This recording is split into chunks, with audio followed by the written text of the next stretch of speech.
Ni vipi, mambo ni aje bwana Hot Data 24 na New Trending. Kitu nachokusogezea kimekuwa ni tatizo kubwa sana na janga kubwa ambalo linazidi kutokea haswa kwa masuperstar hawa wawili, nikimzungumzia Diamond Platnumz na Zuchu. Na hii ni baada tu ya ndoa yao kuweza kufungwa na kuweza kuonekana ilikuwa ni ndoa fulani hivi ya kisiri siri sana, na ikawa ina mambo mengi sana ambayo yameweza kutokea kwa sababu ni ya ghafla kwa kiasi kikubwa sana. So Zuchu amekuwa ni mtu ambaye ana furaha sana kwa sababu hiyo ilikuwa ni ndoto yake ya muda mrefu sana kuweza kuolewa na Diamond Platnumz, na ameweza kuipigania kwa hali na mali.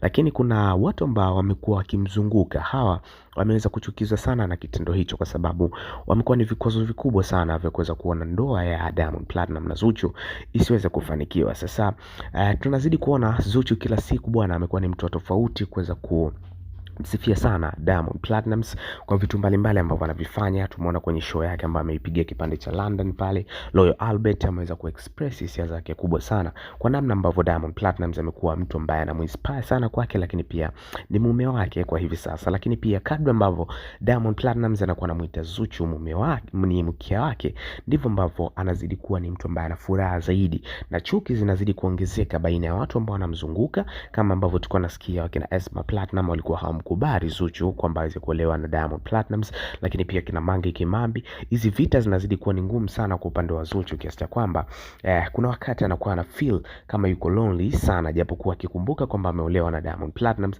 ni kitu ambacho kinazidi kumpa nguvu kubwa sana. So kwa mashabiki wa Zuchu inahitajika kuendelea kumuombea kwa namna moja au nyingine, kuendelea kuhakikisha mnampa support kubwa sana ili azidi kupunguza zile stress ambazo anakuwa anakumbana nazo.